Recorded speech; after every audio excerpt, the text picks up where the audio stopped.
Hi everyone, welcome back to my channel. Welcome to Nina's Chelsea Corner. If you're new round here, I hope you're all doing well today, and if you're not in the UK, I hope you're somewhere warmer because June is meant to be a summer month, but it's literally cold. So why is that? I don't understand.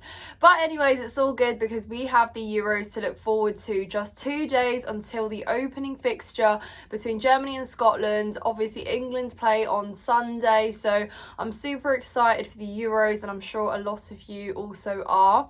But today we're here with some transfer news because we want to talk about Jhon Duran from Aston Villa, who looks like a potential near to close deal being agreed for the young striker to come and compete with Nicolas Jackson. Now, just to say, and this is my own opinion, and frankly, I'm here to talk about my own opinion, I am really not keen on this transfer move, guys. Please let me know how you feel in the comments down below. But in this video, I'm going to tell you why I think this is a bad transfer move, and I think that Jhon Duran is not a player that we should be going in for in this current moment. And unfortunately, it sets to be the opposite, and we probably are signing him for sure. But we'll get all into that. I hope you guys are enjoying the transfer news. I'm also planning on doing some Euros content, so stay tuned for that. Subscribe to the channel if you haven't done so already, and hit the like button on this video. Massively helps out, guys. Thank you so much for your support. But yeah, let's get straight into it. So the supposed fee is around £40 million, which is an absolute insane fee.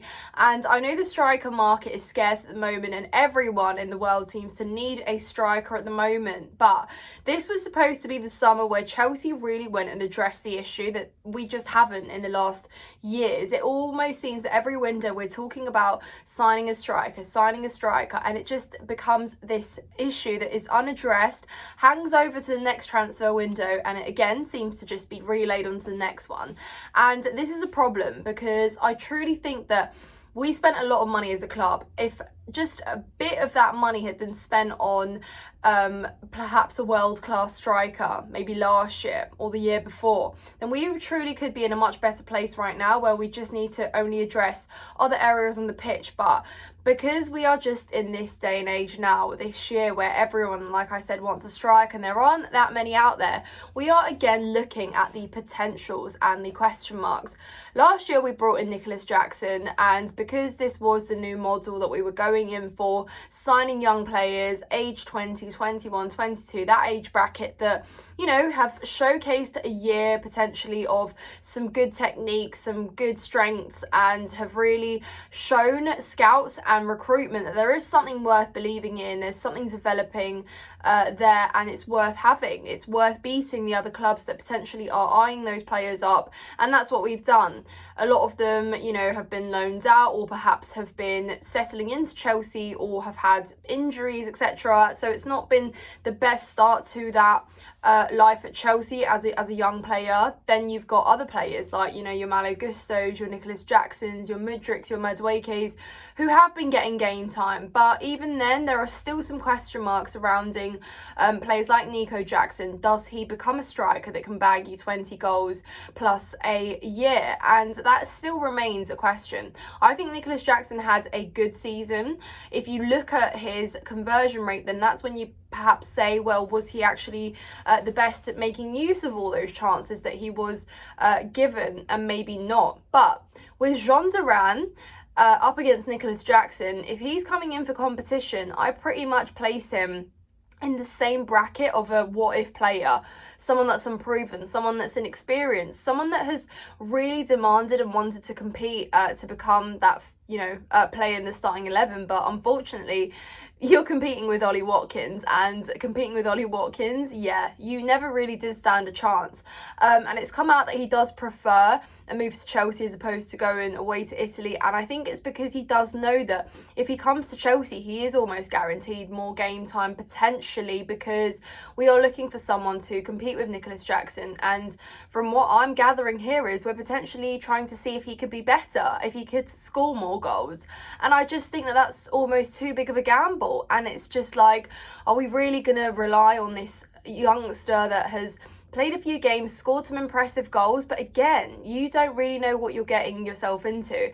And when you're paying 40 million, in my head, you're paying 40 million for a player that's bringing a lot more than a what if. So that's just where I stand on that. And look, Jhon Durán could be a brilliant striker in the next 5 years, you know, but that's not the point really, is it?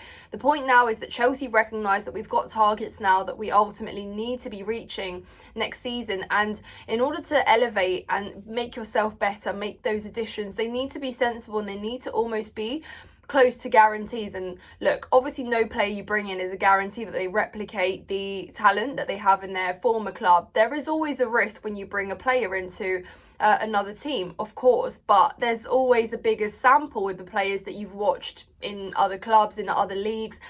There's a bigger sample size. With players like Jhon Durán, there really isn't, and there wasn't really a big sample size with a lot of the players that we did bring in. But my thinking, and this is what I'm trying to really kind of understand here in terms of why the club are interested in this move and have approached this player, is because they're kind of sticking still to this model of believing and developing young players. If they look out there, you know, we already saw that the Victor Osimhen's was just never and too good to be true, to happen, too difficult to execute.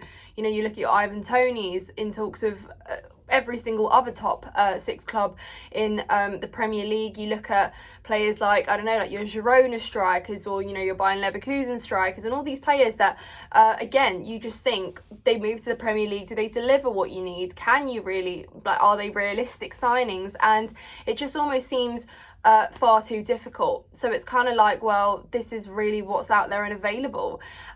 So yeah, I guess again, like I said, 2 years ago or even last year, summer's transfer window potentially was a better time to go in for that better world-class striker, which I know doesn't have much weight when you use it so often and pretty much to about anyone that, you know, plays good football for more than a year. But you kind of get the point. And Jhon Durán isn't necessarily that, but you know, we are obviously in talks of players like Michael Olise, who, again, if we could get Olise and we could actually have faith in the other forwards that we brought in, if we can trust that their numbers in terms of output for goals and assists go up, if Cole Palmer keeps up his stats, you know, if Nkunku produces the stats that we know that he can and that we brought him in for as well, you know, if Mudryk can start, you know, scoring goals, if Madueke can, you know, improve on what he showcased last season as well, that is the kind of faith that we're putting in there for the players to really thrive. And then you're looking at someone like Nicolas Jackson. Can he be that striker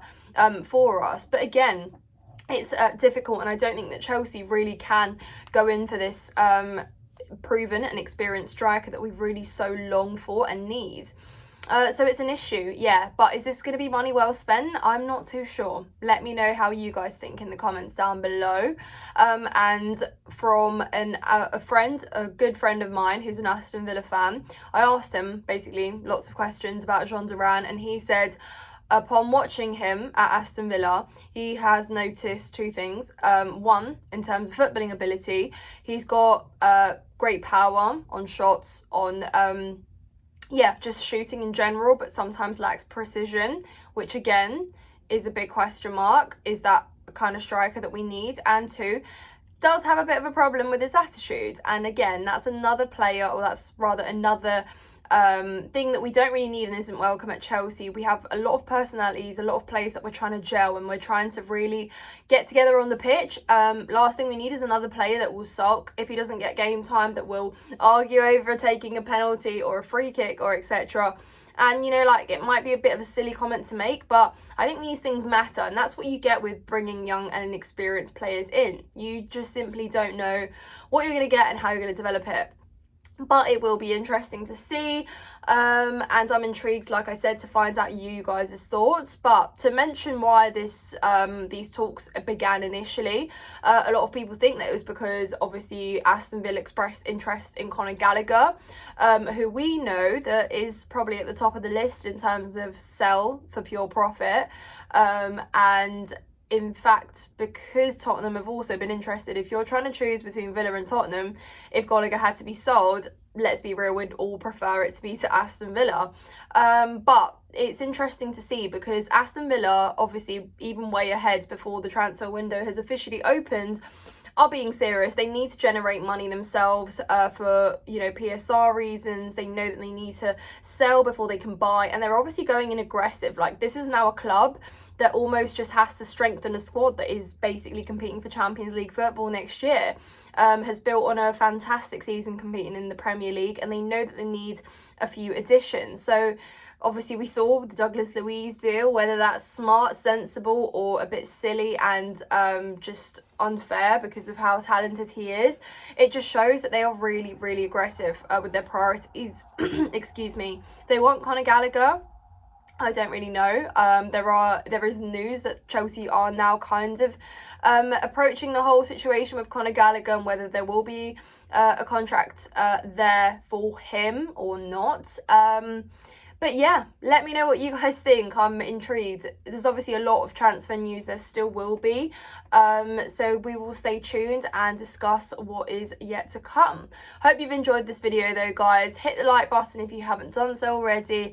Make sure you're subscribed to the channel so you don't miss out any content that I upload.